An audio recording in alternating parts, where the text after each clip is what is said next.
자, 예수보다도 탁월한 모델은 없는 것이죠. 그 예수 그리스도를 따르는 사람들이 제자들이죠. 제자들. 그러니까 예수를 믿는 사람들이라는 말은 예수를 따른다는 것이죠. 그 예수 그리스도를 믿는다는 그 말 안에는 예수 그리스도의 삶을 따른다는 것. 그들이 제자죠. 그런데 이제 우리가 복음서를 보면 예수님의 제자들은 사실 예수 그리스도를 따르기 위해서 나섰지만 그들은 제대로 따른 사람들이 아니에요. 그래서 늘 비겁하고 도망치고 실수하고, 예수님의 제자로서는 좀 품격이 떨어지고 예수님의 제자로서는 좀 불합격 판정을 많이 받았습니다. 늘 비겁하고 옹졸하고 예수님의 이름을 오히려 참 깎아내리는 행동들을 많이 했어요. 그런데 사도행전을 가면 이게 또 완전히 달라집니다. 그래서 여러분, 이 사도행전으로 가면 우리가 제자라 하기보다는 사도다, 같은 말인데 의미는 좀 다르죠. 근데 사도라는 표현을 많이 써요. 사도들. 오순절의 2장의 성령의 강림 사건을 기점으로 해서 이미 예수님이 십자가를 지시고 부활하신 사건 이후에 성천하시고 난 다음에 제자들이 좀 달라졌죠.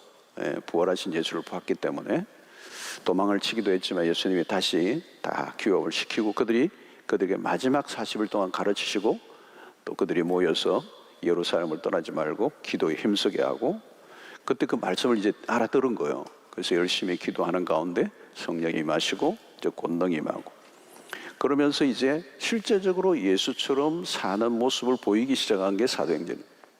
예수님을 믿을 뿐만 아니라 예수님을 따르는 자, 예수의 삶을 재현하는 모습이 이제 보이기 시작합니다. 자, 그것이 예수님의 삶을 재현하는, 예수님을 따르는 자로서의 제대로 된 모습을 이제 드러낸 사건이 사실은 이제 3장 오늘 사건이에요. 상징적인 사건입니다. 날 때부터 걷지 못하던 한 사람을 일으키는 기적, 우리가 잘 알고 있는 기적입니다. 이 기적은 초대교회 상황을 굉장히 바꿔놓는 상징적인 매우 중요한 사건이에요. 터닝 포인트. 제자들도 이때를 시점으로 바뀌는 거예요. 그 당시의 유대교와 성령 중심의 유대교와 그리고 이 예수님의 12 제자들, 정말 변두리에 별로 인정할 수 없는 어떤 그런 인정할 수 없는 그런 볼품없는 제자들과의 이 판도가 달라지는 겁니다. 전세가 바뀌는 겁니다. 성령이 제자들을 바꿔놓으시고 제자들의 놀라운 변신이 일어나는 거예요. 그전에는 우물쭈물하고 겁쟁이고 도망치고 실수하고 소극적이고 방어적이고 이랬던 제자들인데 완전히 달라진 사건이 오늘 여기에서 나타나는 거예요. 우리 그런 프로 있잖아요. 우리 아이가 달라졌어요. 그런 프로 있잖아요. 그죠? 우리 베드로가 달라졌어요. 그거예요. 이제 이게 오늘 본문에 분명히 달라진 겁니다. 자, 이 사건이 어디에서 일어났는가예요? 성전 미문이라죠. 성전 미문. 성전 앞에서 일어난 겁니다. 자, 여러분, 당시의 성전은 사실상 기능을 잃은 것이죠. 성전을 떠나드는 사람들도 많았지만 별일 없었어요. 베드로와 요한도 마찬가지죠. 성전이 언급되고 있는 것은 그 시대를 어떻게 대변하고 있는 모습입니다. 이 성전에 이스라엘 백성들이 끊임없이 기도 시간이 되면 예배를 하고 또 오고, 그죠? 특별히 기도 시간이 하루에 3번이었는데 기도 시간이 되면 갔다가 내려왔다가, 그죠? 그러니까 수없는 살이 오고 가고, 또 성전 미문에는 구구라는 그 사람은 늘 그 자리에 있고 아무 일도 없었던 거죠. 아무 일도 일어나지 않았어. 근데 대형 사건이 하나 탁 터진 거.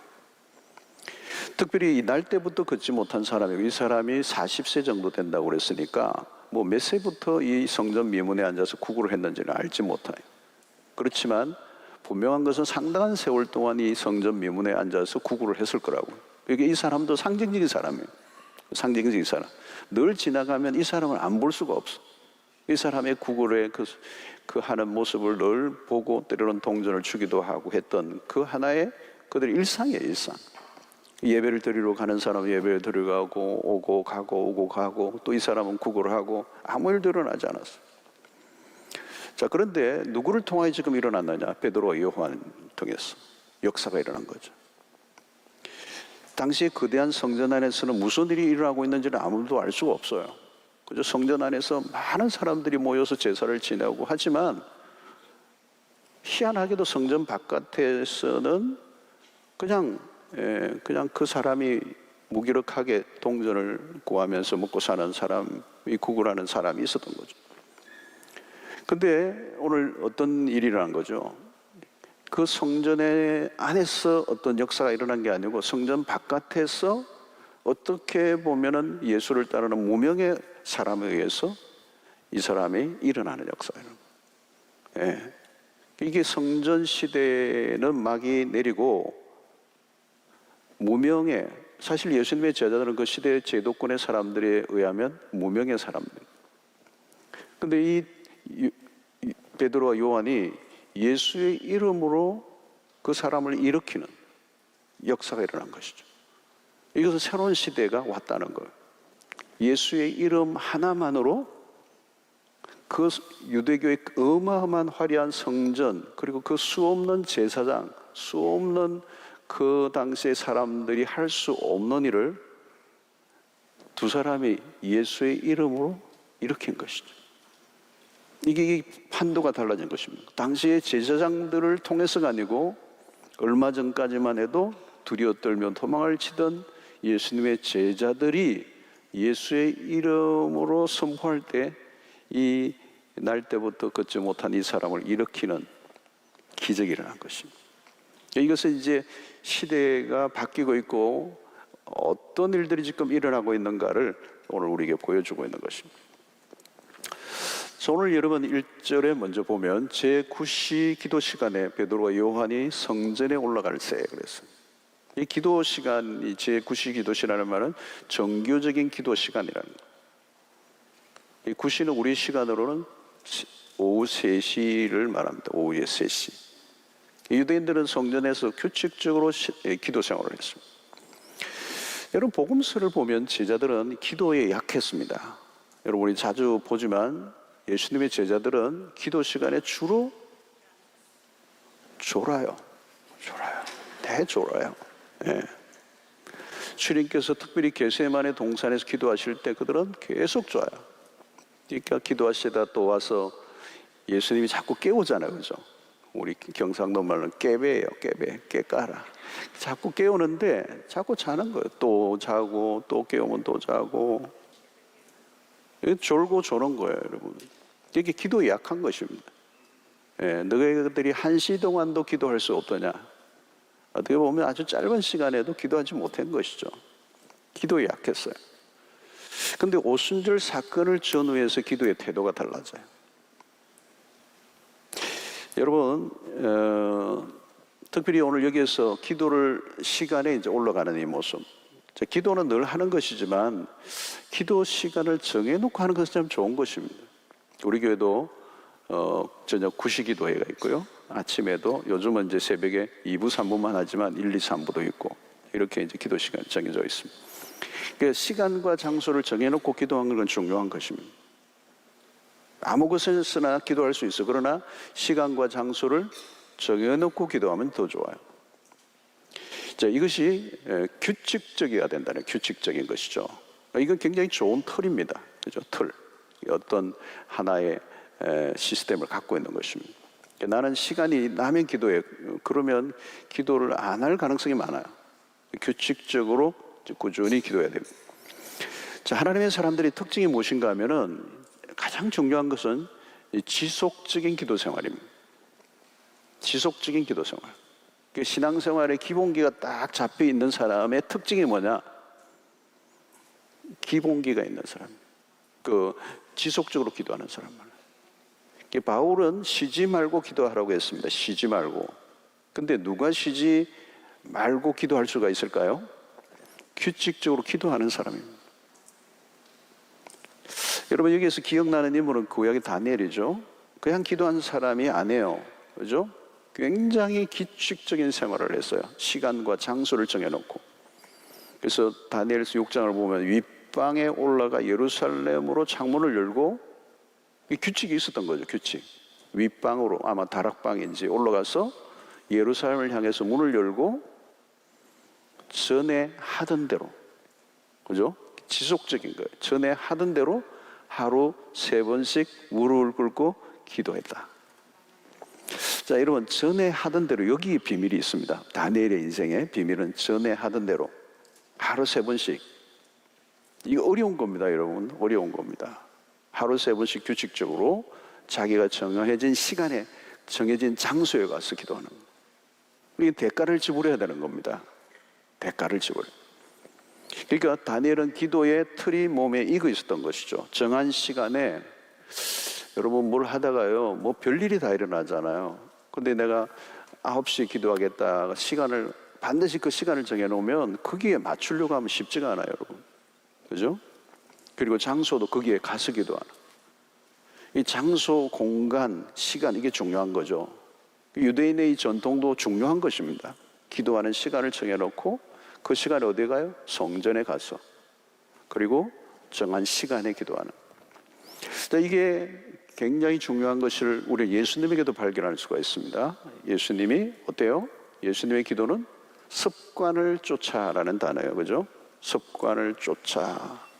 그냥 이거는 규칙적으로 했다는 겁니다. 규칙적으로. 간헐적으로 한 게 아니고 규칙적으로. 그리고 지속적으로. 자, 이렇게 시간과 장소를 규칙적으로 꾸준히 계속 한다는 말은 뭘까요? 그 기도가 우선순위에 있다는 거예요. 그리고 그 기도에 사활을 걸었다는 거예요. 대가를 지불해야 된다. 그 말은 기도가 얼마나 자신의 삶의 중심부에 와 있는가 하는 걸 보여주는 거죠. 이게 중요한 것은 뭐냐면 기도를 위한 정해진 시간과 장소가 있다. 자, 오늘도 여러분들이 철학기도에 여러분들이 장소로 오셔서 오려고 하면 굉장히 많은 대가를 지불해야 돼요. 그죠? 늦게 오시면 주차할 데도 없어요. 그래서 뺑뺑 돌아야 되고 굉장히 대가를 지불해야 돼요. 시간, 또 돈, 뭐 차를 타고 오고, 그죠?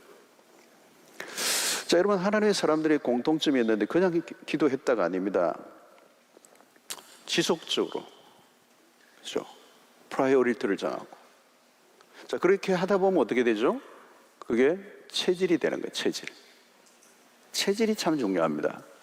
그래서 시간과 장소에 꾸준하게 지속적으로 계속 하다 보면 그게 내 삶이 되죠. 내 삶이 되고 내 몸도 거기에 익어지고 내 시간의 패턴도 거기에 다 맞춰지고 그것이 내 삶의 문화가 되고 그것이 그냥 내 일생의 내 삶의 중심부가 되는 거예요. 그때 우리는 뭐예요? 체질이 됐다는 체질. 다르게 하면 뭐예요? 기도 체질이 되는 거예요. 그러니까 체질이 되면 어떻게 되죠? 안 하는 게 어려워요. 할 수밖에 없게 되는 거예요. 지속적으로 하게 되는 거예요. 체질이 되면 쉬워지는 거죠. 그래서 오늘 여러분들 가운데도 이제 벌써 철야를 뭐 한 30년 나오신 분은 안 오시기 어려울걸요. 그죠? 그죠? 30년 된 분이 없는 것 같네. 그죠? 한 10년만 돼도 여러분 안 오는 게 어려워요. 새벽 기도를 한 10년 다니신 분은 안 나오는 게 어려워요. 그게 왜요? 몸에 익어진 거예요. 체질이 된 것이죠. 자, 여기서 중요한 것은 뭘까요, 여러분? 지속적으로 기도하다 보면 그 기도가 쌓여요. 그게 기도의 영성의 축적이 일어나는 겁니다. 1년 기도하고 10년 기도한 게 달라져요. 기도의 축적이 일어나는 거예요. 예. 여러분, 사도행전을 보면 이 기도를 빼놓고 이야기할 수가 없어요, 여러분. 그래서 사도행전을 뭐 다양하게 표현하는데 기도행전이라고 얘기할 수도 있습니다. 사도들의 행전, 성령의 행전, 사랑의 행전, 그 사랑의 역사가 일어나고 기적이 일어나고 성령의 역사가 일어나는데 그 안에 비밀 코드가 있는데 그게 뭐냐면 기도라는 기도. 기도를 빼놓고 사도행전을 얘기할 수가 없어요. 그래서 앞부분부터 계속 이 사도행전은 기도가 끌고 가는, 사실 성경 전체가 기도의 책이라고 볼 수가 있습니다. 이 기도가 비밀인 것이죠. 모든 것 안에 기도가 있는 것입니다. 자, 1장에서도 그죠? 기도하다가 그들은 전혀 기도에 힘쓰다가 성령이 임하신. 성령이 그냥 임한 게 아니고 어느 자리예요? 기도하는 자리. 계속 그들은 기도한 것이죠. 그리고 사도들이 나중에 뭐래요? 우리는 기도와 말씀하는 일에 전혀 힘쓰겠다, 전무하겠다. 이걸 깨달은 거죠. 사도들이 뭘 깨달았어요? 말씀과 기도를 빼면 우리는 무너진다, 죽는다. 교회가 완전 무너진다. 우리가 교회가 교회로 세워지려고 하면 이 사도들이 말씀과 기도 이 두 가지의 축을 붙잡은 거죠. 여러분, 말씀만이 아니에요. 기도를 붙잡았다는 거죠. 그래서 기도를 꾸준히 하다 보니까 결국은 그 자리에서 역사가 일어나는 거예요. 자, 오늘 또 여러분, 베드로와 요한이 그들도 규칙적으로 계속해서 기도하러 다녔겠죠. 근데 전에는 별일이 없었어요. 근데 오순절에 성령의 능력을 받고, 그럼에도 불구하고 그들이 기도의 자리로 계속 가는데 그날 사건이 일어난 거예요. 기도하러 가는 가운데, 기도했던 사람이 기도하러 가는 거고, 기도하는 가운데 역사가 일어나고, 그 속에 하나님의 일하심이 이제 시작이 되는 것이죠. 여러분들 가운데도 이런 기도의 영성이 몸에 완전히 체질로 바뀌는, 규칙적이어야 돼요. 규칙적이어야 돼요. 들쑥날쑥하면 안 돼요, 여러분. 기도가 축적이 될 때 그 기도를 통한 믿음이 강화되고 어느 날 기도의 자리에서 기적을 맛보게 될 줄로 믿습니다. 자, 4절에 보면 이제 무슨 일이 일어납니까? 베드로가 요한과 더불어 주목하여 이르되 우리를 보라 하니. 여기 오늘 이 본문의 굉장히 중요한 대목이에요. 베드로가 요한과 더불어 주목하여. 자, 여기 무엇을 주목하느냐는 거죠. 옛날에는 그냥 지나다닌 거죠. 근데 오늘은 주목하게 됐다는 거예요. 그 날 때부터 걷지 못한 그 사람을 주목하게 됐다. 여러분, 내 눈에 무엇이 보이느냐, 무엇이 내 눈에 들어오느냐는 거예요. 똑같이 지나가는데 어떤 사람은 못 봐요. 근데 어떤 사람은 보이는 거거든요. 요한, 베드로 마찬가지예요. 전에는 지나갔는데 지금 주목하는 겁니다. 이전에는 못 본 것입니까? 안 본 것입니까? 여러분들이 시야를 잡는 게 뭐냐는 거죠. 이 역사가 지금 언제 일어나는 걸 보는 겁니다. 주목하는 것. 어떤 사람에게는 보이는데 어떤 사람은 안 보이는 거예요. 근데 이제 베드로와 요한이 전에는 그냥 동전을 던져주고 그냥 지나갔을 거예요. 근데 보인 것이죠. 여러분, 규칙적으로 기도하는 것으로만 끝난다면 무슨 의미가 있겠습니까? 기도를 위한 기도는 의미가 없어요. 기도는 몸이 건조함의 반복이 아닙니다. 이 신앙생활이 기계화되어 있는 사람들이 좀 있어요. 기계화. 그냥 알람에 맞춰서 그 시간이 되면 그냥 교회 가고, 뭐 또 기도에 마치면 또 집에 가고, 모범적. 근데 아무 일도 일어나지 않아요. 근데 여러분, 신약 시대를 사는 우리는 달라요. 베드로와 요한이 이전에는 기도 시간을 기계적으로 지켰습니다.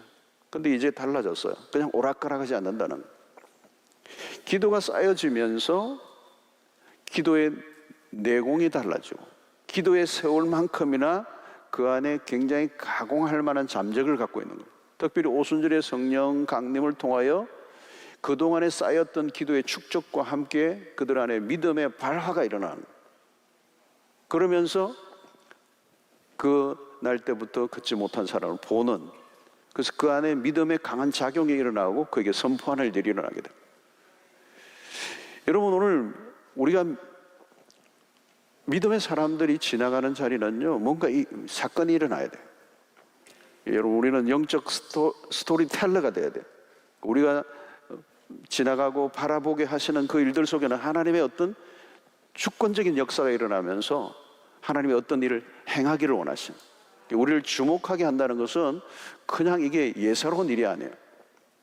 여러분, 오늘 우리의 삶을 통해서 우리가 지나가는 자리, 우리를 주목하게 하시고 그 일을 통하여 어떤 일을 행하기를 원하십니다. 그래서 보통 사람이 지나갔는데 아무 일도 일어나지 않았어요. 내 믿음의 사람이 지나가는데 거기에서 사건이 일어나는, 오늘도 여러분들 가운데 그런 일들이 일어나게 되길 바랍니다.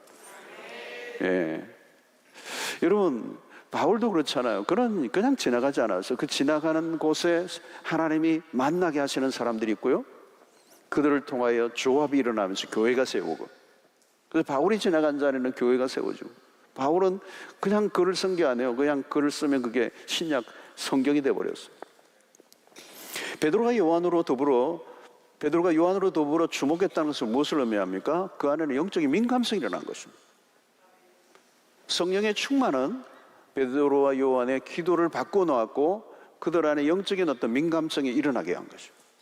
여러분, 영적인 이 민감성이 매우 중요해요.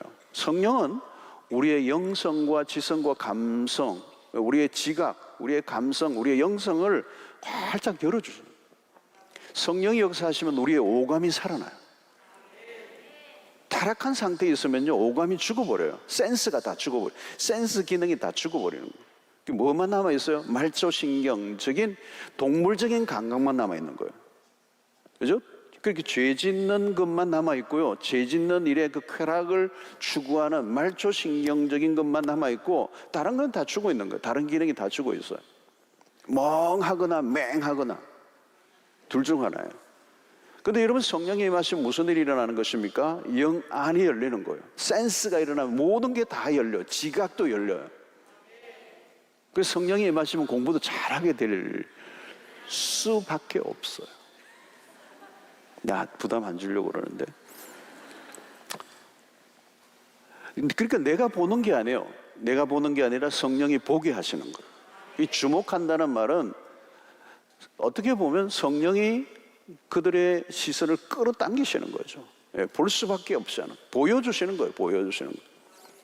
이 평소 같으면 기도하는 길에 뭐 구글하는 사람이 괜히 막 그냥 좀 귀찮게 여기고 길을 막는다고 여겼을지 모르는데, 그날은 그 사람을 주목하는 겁니다. 주목하는 거예요. 뭔가 하나님께서 내 마음을 움직이시는 거예요. 예. 전에는 그냥 심각하게 보지 않았어요. 여러분, 우리가 평소에도 그런 거 많습니다. 평소에는 그냥 지나다니는 거예요. 다른 사람의 고통에 대해서도 별로 관심 없고요. 그래서 내 문제, 내 아픔, 여기에만 몰두하고 다른 사람에 대해서 별로 관심이 없어요. 아마 베드로와 요한도 마찬가지일 거예요. 내 기도하러 가는 거, 내 기도 제목 가지고 기도하는 거지, 다른 사람의 고통과 문제에 별로 관심을 가지지 않아요. 근데 오늘 그날은 베드로와 요한이 주목하는데 그냥 지나갈 수가 없는 거예요. 그 말은 뭘까요? 그 앉아있는 사람의 아픔이 나에게 다가오는 거예요. 긍휼히 여기는 마음이 생기는 거예요. 그 예수님의 마음 아니겠습니까? 그것이 나를 끌어당기는데 지나칠 수가 없는 거예요. 그때가 무슨 사건이 일어난 거예요. 여러분, 우리의 주변에 사실 영적으로 일어나지 못하고 주저앉는 이런 이런 장애인들이 많죠. 요즘 말하기를 학습된 무기력증 이런 얘기도 하잖아요. 그냥 무기력해서 스스로는 일어날 수 없는, 희망을 포기한 사람들, 누군가 도와주지 않으면 소망이 없는 사람들. 사실 여러분, 오늘 우리 세상의 모든 사람들이 현 주소죠. 스스로는 구원의 길에 도달할 수 없는, 그리고 모든 사람은 자기의 문제 앞에서 절망해하고 있는, 그것이 오늘 우리의 주변의 사람들이 대부분의 모습들입니다. 여러분, 오늘 영적으로 충만해질 때 눈에 띄는 게 있어요. 은혜가 충만할 때 갑자기 생각나는 게 있어요. 갑자기 내 마음이 가는 곳에 있어요. 자꾸 내 마음에 뭔가 기도하도록 성령께서 내 마음을 막 끌어당기시는 게 있어요. 괜히 평소에는 전혀 생각나지 않았는데, 생각조차 하지 않았는데 어느 순간 내 마음이 어디론가 쏠리는 거예요. 그죠? 주목하게 하는 거예요. 여러분, 그때 무시해서는 안 돼요. 갑자기 떠오른 게 아니고요, 갑자기 그를 위해서 기도하게 하는 게 아니고, 갑자기 그가 생각난 게 아니고, 하나님께서 혹시 나를 통하여 무엇인가 역사할지 모른다는 생각을 하고 영적으로 반응할 때 그를 통하여 하나님의 놀라운 일들이 일어나는 거예요. 주목하게 하신다는 거, 바라보게 하신다는 거, 내 시선을 압도하고 사로잡는 게 있다는 거예요. 근데 여러분, 그것이 기도하는 가운데도 나타나고요, 기도하는데도 여러분 그런 일이 많아요. 기도하는 사람은 영적으로 깨어있을 때 기도하는 가운데 나타나는, 나에게 말씀하는, 보여주는 어떤 사건과 사람들이 있어요. 근데 그걸 무시하지 말라는 거예요. 그때 여러분 주목하는 거. 거기서 사건이 터지고 스토리가 일어나고 하나님의 일이 일어나고 구원의 역사가 나타나고. 자, 그때 이제 오늘 우리가 늘 많이 보는 6절의 말씀. 이 장애인은 구걸을 했어요. 뭘 좀 달라는 거죠, 달라는 거. 예. 그런 자기의 몸이 나을 거라고 하는 것을 상상하지도 못하는 거죠. 근데 이 베드로 또 요한도 동전만 줄 수 있는데 일반적인 그런 모습을 보이지 않고 전혀 다른 모습을 보이는 거예요. 이게 이제 여러분 우리가 너무 익숙한 구절이기 때문에 그냥 지나가는데 놀라운 거예요, 놀라운 거. 베드로가 이르되, 같이 한번 봅시다. 6절 시작. 베드로가 이르되 은과 금은 내가 없거니와 내게 있는 이것을 내게 주노니 나사렛 예수 그리스도의 이름으로 일어나 걸으라 하고. 아멘. 이게 놀라운 거란 말이죠. 여러분, 어떻게 이 베드로와 요한이 이렇게 이 고백을 할 수 있느냐, 이런 선포를 할 수 있느냐. 40년 동안 들어누워 있는 이 사람, 구걸하던 사람, 아무도 그에게 이런 접근을 해본 적이 없고, 그 성전에 수 없는 사람들이 들락날락 하는데도 아무도 이런 일을 할 수도 없고, 누구도 그를 고쳐주겠다는 건 생각을 조차 한 적이 없고, 동전 주는 거 외에는 할 수 있는 것이 아무것도 없다고 결론이 난 그 자리에서 베드로와 요한이 예수의 이름으로, 나사렛 예수의 이름으로, 나사렛 예수의 이름으로 새로운 세계가 온 거예요. 새로운 역사가 시작된 거예요. 여러분, 우리는 그 시대를 살고 있는 겁니다. 아무도 생각하지 않았던, 꿈도 꾸지 않았던, 결론을 다 내려버렸던 그곳에 예수의 이름으로 완전히 전혀 다른 새로운 역사를 쓴 일들이 오늘 우리에게도 일어나게 되기를 축원합니다. 자, 초점은 어디에 있습니까? 두 가지죠. 첫 번째는 우리가 잘 아는 것처럼 은과 금은 내게 없거니와. 여러분, 이게 사실 초대교회 실제적 상황이에요. 그냥 말로 한 게 아니고 실제적 상황이에요. 아무것도 없어. 12 제자들에게는 입장에서는 아무것도 없어요. 그들이 따르던 스승은 십자가에 죽으시고 뭐 성천하시고 안 계시고 덩그러니 자기들만 나와 있어요. 아무것도 없어요. 아무것도 없어. 그들은 진짜 가난했던 사람들이에요. 세상적으로 볼 때 아무것도 가지고 있지 않아요. 그 시대 제사장들이나 대제사장들, 이런 제사장들은 그들은 종교 즉 힘을 가지고 모든 걸 누렸던, 특혜를 누렸던 기득권자들이고 그냥 기름진 사람들이에요.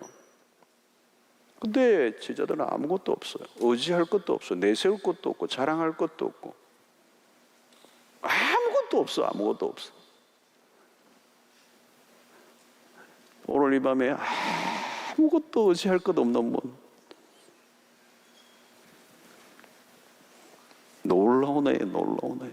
하나님이 놀라운 은혜를 경험할 수 있는 때예요. 네. 하나님의 역사가 일어날 수밖에 없는 그런, 하나님의 은혜가 아니면, 하나님의 역사가 아니면 아무것도 할 수 없는. 예. 여러분, 이게 그냥 나사렛 예수 이름으로 일어나 그러나 한다고 되는 게 아니고요. 능력은 언제 일어나냐? 우리가 초대교회적 이 사도들의 삶과 같은 삶을 살 때. 여러분, 우리는 능력의 삶을 방해하는 것들이 우리에게 너무 많아요. 능력을 방해하는. 여러분, 우리가 지금 믿고 있는 게 뭐냐는 거죠. 뭘 믿고 있느냐. 세상의 힘을 믿고 살고 있지는 않느냐. 이게 오늘 여기에서는 딱 두 개예요. 정말 예수의 이름만 믿을 건지, 예수의 이름도 믿고 세상의 힘도 믿을 건지, 은과 금의 힘도 믿고 예수의 이름만 믿을 건지. 여러분, 우리가 가지고 있는 것들, 우리가 의지하고 있는 것들, 우리가 기대고 싶은 것들, 자랑하고 싶은 것들은요, 예수의 이름을 선포하는 데 방해물이에요. 의지하는 게 있으면 기도를 방해해요. 여러분, 우리의 영적인 상태의 가장 위기가 언제요? 배가 부를 때. 여러분, 영적인 것은요, 영적인 삶은 굉장히 민감한 것입니다. 매우 민감합니다. 이상해요. 아무리 소리를 쳐도 세상적으로 믿을 구석이 조금이라도 있으면 능력이 나타나지 않아요. 은과 금이 우리의 영혼의 상태를 변질시켜버립니다. 간절함이 없어요. 애절함이 없어. 절실함이 없어. 가난한 마음이 없어. 여러분, 이 은과 금은 내게 없거니와 내 영혼을 정말 진실하게 바라보며 내가 정말 하나님, 세상에 어떤 힘도 믿지 않고 오직 예수의 이름만으로 살겠습니다. 이 고백이 있어요. 여러분, 그 고백 할 수 있겠어요? 여러분, 아멘 쉽게 못 하실걸요?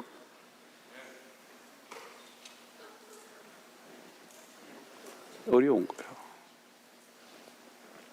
오늘 우리가 그 고백을, 우리 자신을 점검해 봐야 된다. 자, 둘째 보십시오. 내게 있는 것으로 내게 주노니. 베드로와 요한은 지금 이 고백을 하는 거예요. 내게 있는 것은 예수의 이름밖에 없다는 거예요. 그러니까 이런 베드로와 요한은 지금 그냥 하는 말이야. 예수의 이름의 능력을 믿었던 것이죠. 그리고 그 능력은 한계가 없다는 거. 그래서 그 이름의 능력이면 충분합니다. 그 이상도 그 이하도 아닙니다. 그냥 예수의 이름으로. 심플하죠, 사실은. 여러분, 사실 우리가 복음의 위력을 경험하고 나면 그 예수의 이름의 권세가 어떠한 것인가를 경험한 사람이라면 진짜 다른 게 필요 없어요. 그러니까 우리가 예수의 이름의 그 권세를 놓치고 나니까 뭐가 복잡해졌어요. 복잡했어요. 뭔가가 있어야 될 것처럼 막 생각하는데 이것도 필요하고 저것도 필요한 것 같은데, 그래서 많은 것을 덧붙이고 많은 것을 내가 붙잡고 있는데 아무 일도 일어나지 않는 거예요. 능력은 예수의 이름으로만 나타나는데, 예수의 이름이 날 때부터 걷지 못한 이 사람을 일으킨 거예요. 예수의 이름 플러스 알파가 아니에요. 오직 예수 이름, 다른 수식어가 필요 없어요. 예수의 이름으로 일어나 그러라. 그래서 오늘 우리 현대교회가 너무 많은 걸 가지고 있는 거죠. 별별 것들을 다 동원하고 첨단화되고 프로그램도 화려하고 시스템도 대단하고, 그리고 교회를 또 세울 때도 마찬가지. 아파트 단지에 둘러싸여서 목 좋은 곳까지 다 고르잖아요. 누가 봐도 모든 걸 다 갖추고 있어. 그런데 별일이 일어나지 않아. 조용해. 펄떡거리는 모습을 볼 수가 없어. 조용한 거예요. 역사가 일어나지 않는 거예요. 여러분, 예수 이름만 필요하다는 겁니다. 오늘 이 밤에 그 믿음을 가지고 우리가 돌아갔으면 좋겠어. 예수의 이름으로 충분합니다. 예수의 이름의 권세를 믿고 정말 그것만을 붙들고 살 것입니다. 여러분, 바울은요 사실 잘난 사람이에요. 많은 걸 갖추고 있잖아요. 빌립보서를 보면 그의 화려한 그 과거 이력, 그리고 그가 쌓아왔던 것들이 자랑할 게 많아요. 그런데 하나님이 그를 그렇게 사용하지 않죠. 다 죽여놓고 사용하세요. 그래서 바울은 그 이후부터는 자기의 자랑이 없어져 버렸어요. 자기 자랑이 다 없어져 버렸어요. 그 뭐예요? 자랑들을 다 해로 여긴다고 그랬어요. 다 해롭다는 거, 나에게 해롭다는 거. 내 과거 같으면 그 막 자랑하고 떠올리고 막 그거를 그냥 유세를 할 건데, 그리스도를 만나고 이혼한 이후에는 그게 다 해가 되는 거예요. 그리고 그것을 과거에 내가 쌓아왔던 것을 다 뭘로 여긴다고 그랬어요? 배설물로 여긴다고 그랬거든. 그리고 무슨 얘기 합니까? 나는 자랑할 게 딱 있는데 나의 약함을 자랑한다. I'm nothing. 아무것도 아니다. 내 약함을 자랑한다. 또 뭐라고 얘기합니까? 나는 날마다 죽노라 그래요. 그러니까 자신의 육체를 신뢰하지 않겠다는 거예요. 자기 안에 어떤 것도 나에 관련된 것을 내가 붙들고 싶은 게 아무것도 없다는 거예요. 오직 필요한 것은 하나밖에 없는데 그것이 바로 예수 그리스도의 이름이에요. 여러분, 기독교는 이렇게 출발 보면 미미하잖아요, 여러분. 그 성전에, 그 화려한 성전에 비해서 12명의 제자는 볼품없는 사람들이에요. 제도권의 사람들이에요. 볼품없고 자랑할 게 아무것도 없는 제자들의 면면을 보십시오. 초라한 소수의 사람들이에요. 여러분, 여기 기독교의 묘미가 있는 겁니다. 미미하고 별 볼 일 없을수록 예수의 이름의 진가가 더 찬란하게 빛이 나는, 결국은 여러분 예수 그리스도의 이름의 권세가 그 시대의 로마의 제국을 무너뜨렸어요. 여러분, 우리 민족도 마찬가지예요. 여러분, 근대사를 보면, 우리 한국의 근대사를 보면 참 어려웠어요. 비운이 많았어요. 여러분 이 참 우리 한국은 참 독특한 나라예요. 36년의 일제의 지배하에 있었던 그 아픔도 참 큰 거예요. 그죠? 아직도 그 위안부 문제나 이런 걸 가지고 해결이 안 되는 거 보면 우리의 민족의 아픔이 있고 상처가 있는 거예요. 예. 우리 어머니도 그 일본에서 어린 시절에 사시고, 우리 어머님 일본 이름이 스미코상이신데 그 시대의 아픔을 다 안고 살아오셨잖아요. 그죠? 그리고 해방되고 얼마 안 돼서 6.25 동란이 일어나. 세계사에 알려진 전쟁입니다. 6.25는 참혹한 결과를 가져왔어요. 얼마나 많은 사람이 죽었는지 모르고. 그러니까 여러분, 세계사에 유례없는 이 참혹한 이 동족 상잔의 아픔을 겪었잖아요. 그리고 찢어지는 가난 속에 허덕이고 폐허와 같았고 거의 망한 나라고, 망한 나라였어요. 여러분, 세상의 모든 나라들이 구호품을 보내오고요. 저 어릴 때도 그런 생각 나요. 구호품들.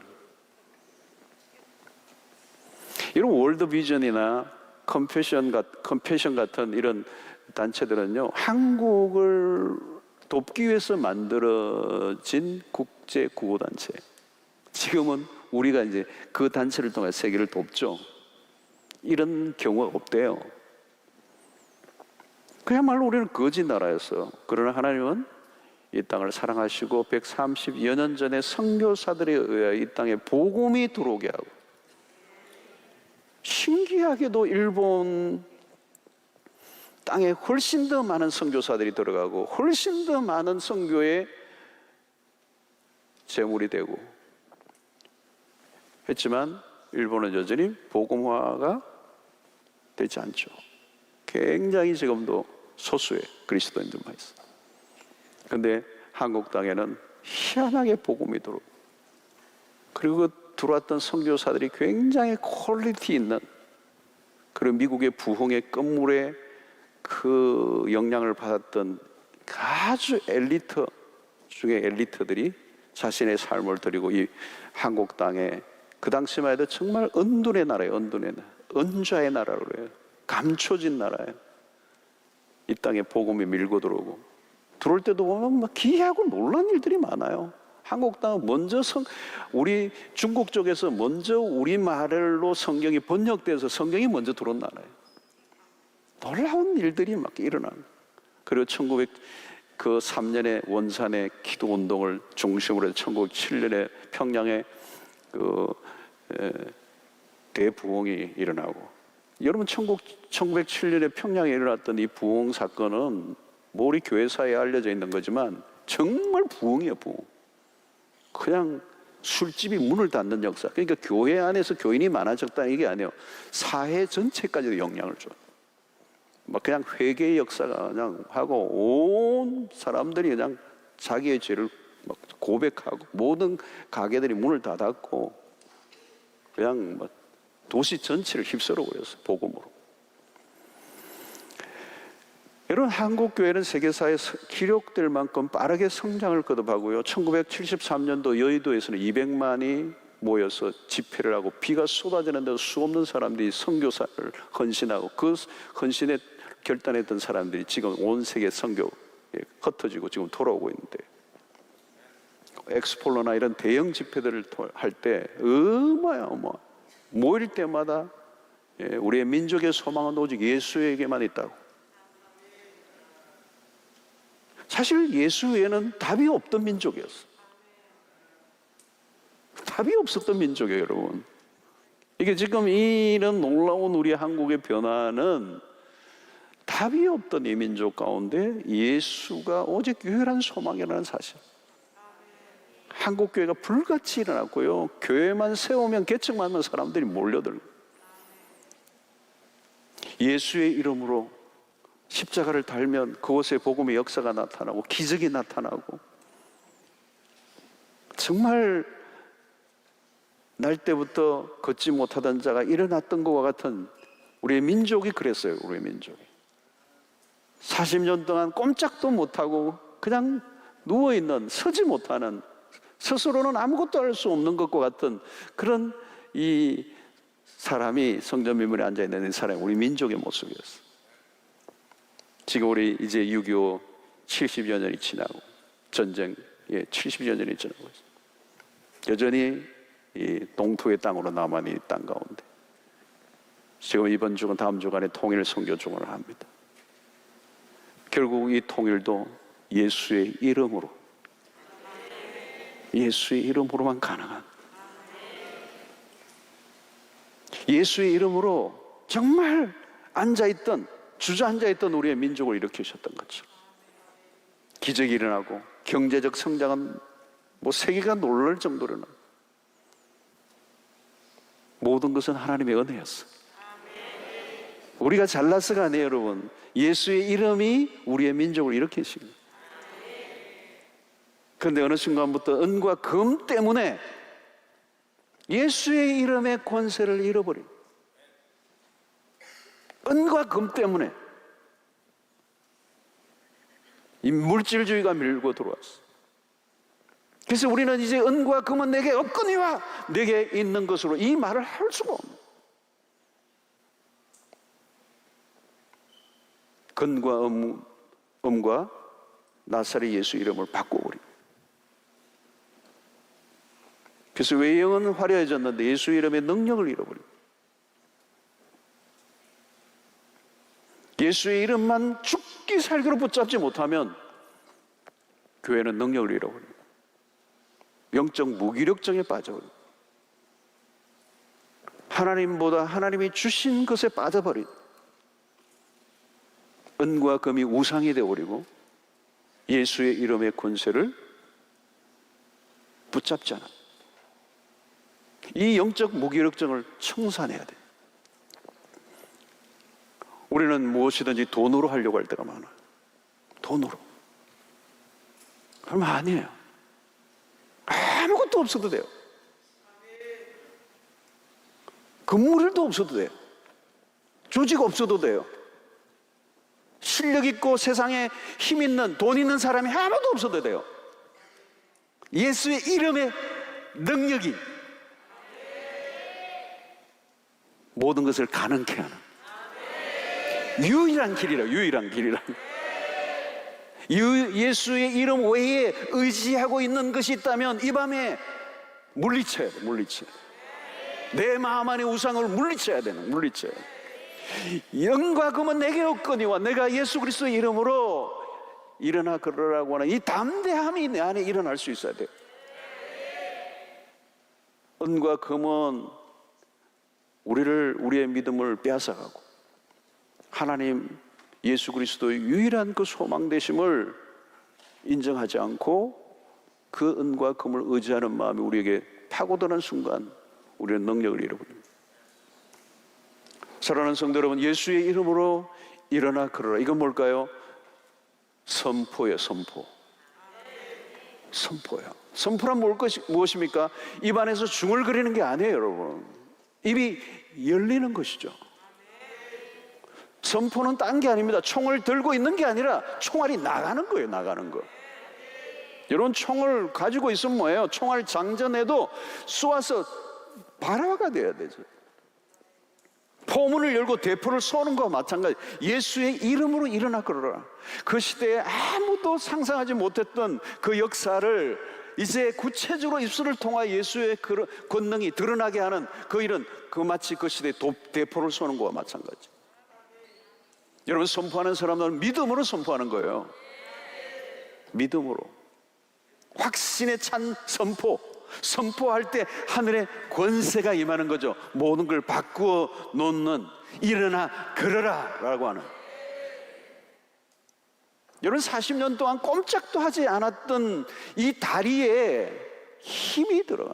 오늘 이 본문에 여러분 7절 8절 보십시오. 오른손을 잡아 일으키니 발과 발목이 곧 힘을 얻고 뛰어 서서 그러며 그들과 함께 성전으로 들어가면서 걷기도 하고 뛰기도 하며 하나님을 찬송하니.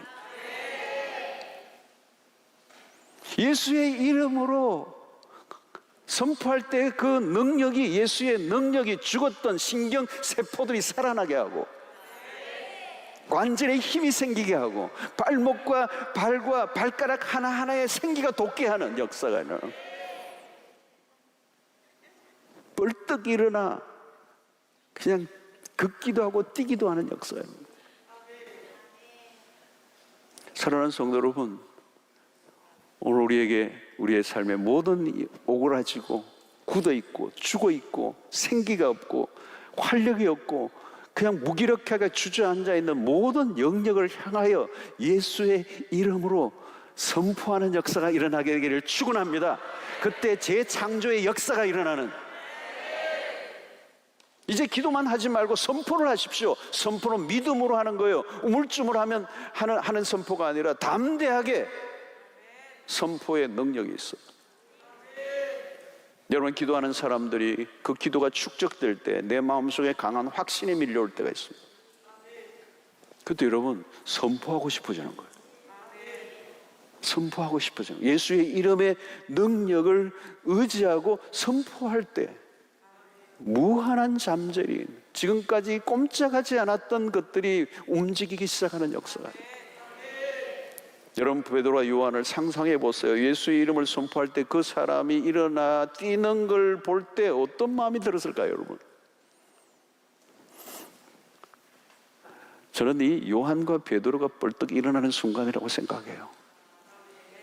요한과 베드로와 요한이 사실 그동안은 제자답지 못했던 무기력한, 그저 주저앉아 있었던 사람이었어요. 그런데 예수의 이름으로 선포할 때 그들이 일어나는 걸 보면서 그들의 영혼이 살아나는, 회복되는 영적 자부심이 막 일어나는.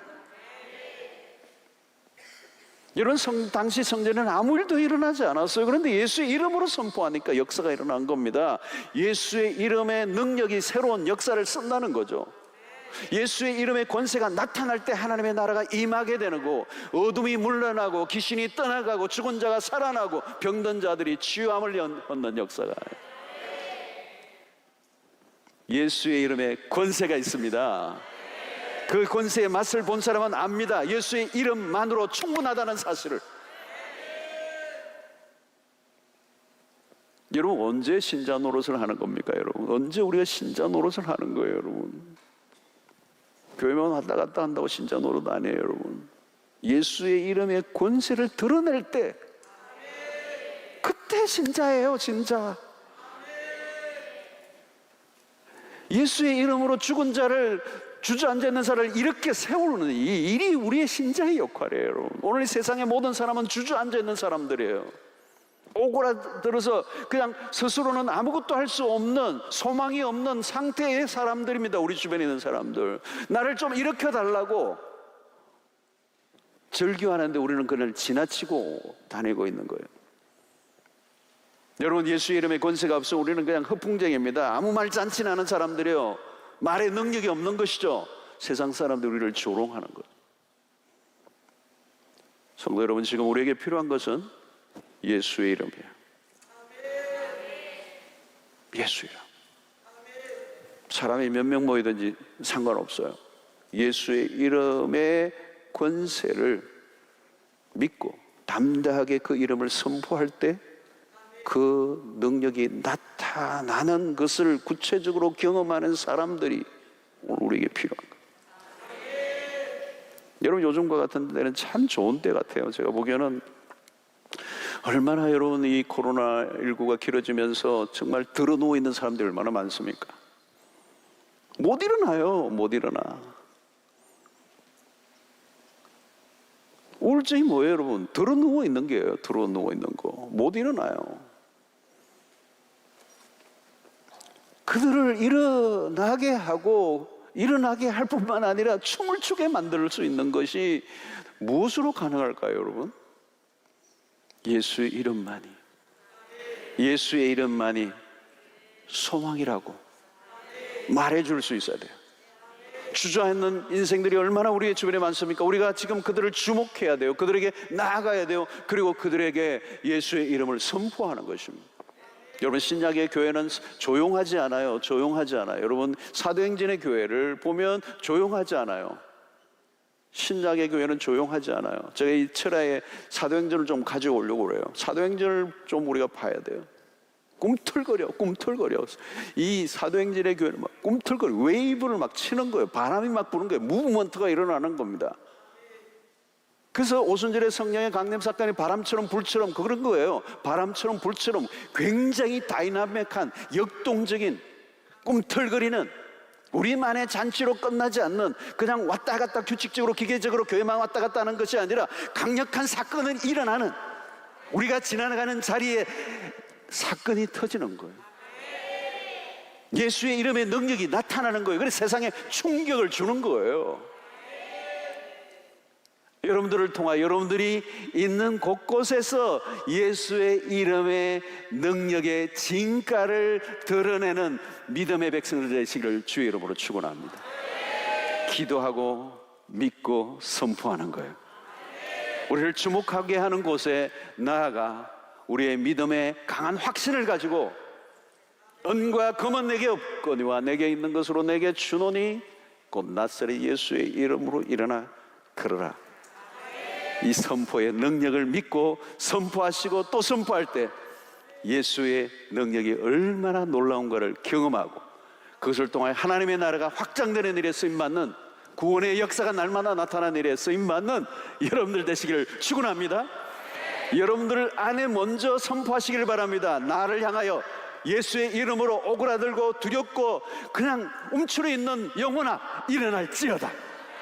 이 밤에 여러분들의 심령을 향하여 선포하시기를 바랍니다.